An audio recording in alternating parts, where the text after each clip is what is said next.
Bonjour Clément Pévrier. C'est bien ça. J'ai bien dit, c'était Clément parfait. Pévrier. Impeccable. Almost Game Studio, cofondateur.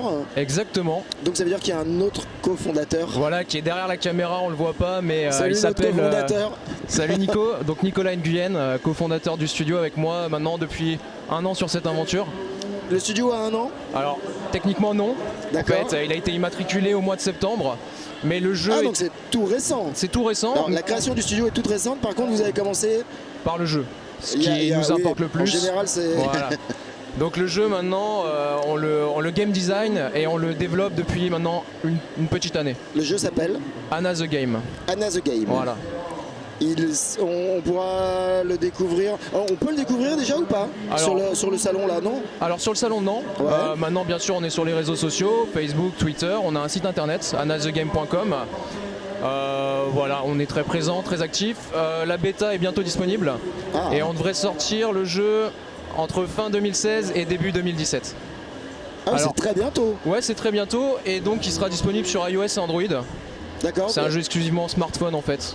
Smartphone, pas tablette. Non, si, il sera disponible sur tablette. Marchera, mais il est plutôt designé pour faire du Exactement, smartphone. le game design a été pensé pour le téléphone. Alors c'est quoi le jeu? Voilà. Alors rentrons dans le vif du sujet. Alors il n'y a pas vraiment de qualificatif pour le définir vu que c'est un jeu qui se veut innovant. Je dirais pour le résumer que c'est un professeur Layton pour le côté énigme et un e-core pour le côté message avec des personnages non joueurs. Donc ce qu'on a voulu faire c'est répliquer un téléphone, l'environnement d'un téléphone. Ouais. Alors il y a une messagerie, vous allez avoir des galeries de photos, vidéos, vous allez avoir des notes, des calendriers. Et tout ça vous permet d'enquêter sur les événements qui arrivent et sur les personnages qui viennent vous parler. Le cœur du jeu reste l'interaction avec les personnages que vous connaissez ou pas. Alors au début c'est très banal, vous avez des messages de vos proches, de vos amis, de votre famille. Et très vite un événement va déraper et ça va vous emmener dans un thriller. Et à vous, de par vos choix, de résoudre en fait ou pas la situation, de découvrir ce qui se passe. Et j'insiste sur la notion de choix, elle est très importante, elle impacte vraiment le scénario. Vous avez donc plusieurs fins, plusieurs blocs de dialogue cachés à découvrir, etc. D'accord, c'est vraiment une question. C'est pas un jeu d'aventure qu'il faut découvrir ou résoudre des. On fait des vrais choix qui vont impacter dans la suite du scénario. Et ça, c'est le fond. Et au niveau de la forme, c'est vraiment comme une messagerie que vous avez sur votre téléphone, comme e-message ou WhatsApp, ceux qui connaissent. Et en fait, vous avez des textos qui arrivent. Ouais. Vous avez des textos qui arrivent et vous pouvez y répondre parfois en free text. Vous tapez ce que vous voulez. Donc il y a un petit peu d'analyse sémantique et parfois vous avez des choix multiples. En français? En français et en anglais intégralement. Et bravo. Ouais, bah merci. C'est du boulot effectivement. Ouais, parce que l'analyse sémantique c'est pas super simple. Ouais, alors on traque des mots. Après c'est du mot-clé. Voilà, exactement. On fait pas à proprement parler de l'analyse complète.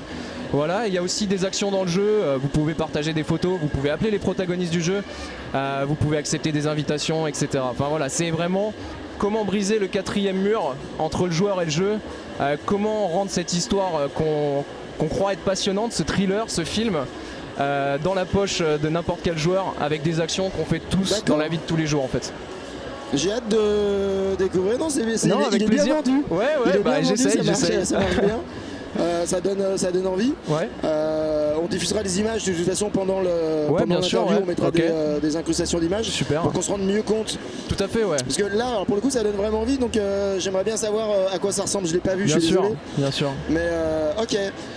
Combien de temps de développement? Alors le game design c'est ce qui a été le plus long. C'était penser toutes les mécaniques de gameplay, écrire le scénario. Et forcément avec les choix multiples, ça nous emmène dans des directions, il faut tout prévoir, tout anticiper, le pire comme le meilleur. Et donc du coup je dirais 1 année de game design et en développement à proprement parler je dirais 2 bons mois. Ah oui, donc c'est vraiment un gros travail de game design. Ouais. Oui, en même temps, si c'est de la messagerie, c'est du texte. C'est ça, c'est assez simple. En développement, c'est pas, l'analyse sémantique avec les mots-clés. Il y a ça, il y a surtout la machine à état derrière qui tourne pour savoir quand déclencher tel événement qui est complexe. C'est vraiment la logique du jeu. Après au niveau de l'interface utilisateur, elle est customisable, donc il y a eu un petit peu de travail de ce côté-là aussi. Quand même. Voilà, mais 2 mois de développement et une grosse année de game design parce qu'il y a aussi les énigmes à écrire.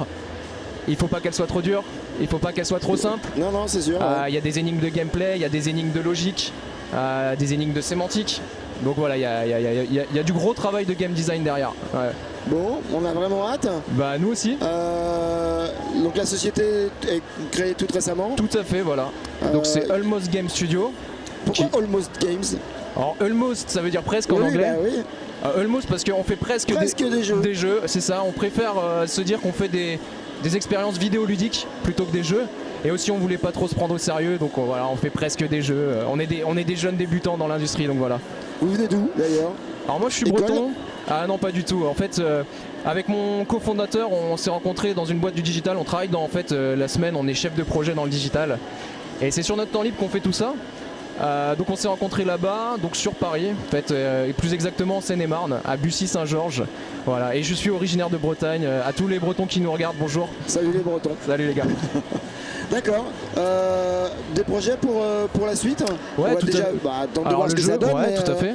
Mais vous avez déjà des projets? Exactement. En fait, on a écrit l'histoire comme une trilogie.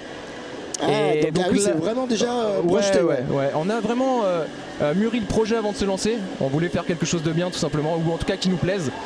Et donc là, on va catapulter le joueur avec cet épisode-là dans le numéro 2. Vraiment en plein scénario. Voilà, il va découvrir ce qui se passe.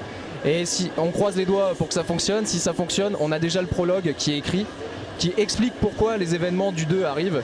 Et bien sûr, il y a le 3 qui serait le dénouement de l'aventure. D'accord, voilà. Bon on souhaite que ça fonctionne. Par contre, je suis intrigué par un truc qui, à mon avis, peut intéresser aussi ceux qui regardent cette vidéo, c'est comment, et je vous tire mon chapeau, vous arrivez à concilier un boulot, un projet de jeu, une création d'entreprise. Ouais, c'est vrai que d'être présent sur la Paris Games Week, c'est un... Ouais, c'est beaucoup de travail. Après, c'est un sacerdoce. Ouais. Alors après, il faut découper la montagne en étapes. Voilà, il y a une montagne à gravir. Il faut d'abord arriver au premier palier de la montagne, etc. Donc le premier palier, c'était de faire une histoire qui nous plaisait, un thriller, de game designer les énigmes. Et ensuite, quand on avait quelque chose qu'on estimait bon, de créer la société pour pouvoir diffuser le jeu. Et alors après au quotidien, oui, c'est du travail. Le week-end, effectivement, on est sur le jeu et pas forcément à droite à gauche. Mais oui, c'est du travail, mais c'est gérable, c'est faisable puisqu'on y arrive. Oui, et puis vous n'êtes pas mort, donc tout va bien. Ouais. Merci beaucoup. Merci pour votre temps. À très bientôt. Et avec plaisir. J'espère qu'on découvrira donc très prochainement le jeu. Et j'espère aussi. Merci. Au revoir.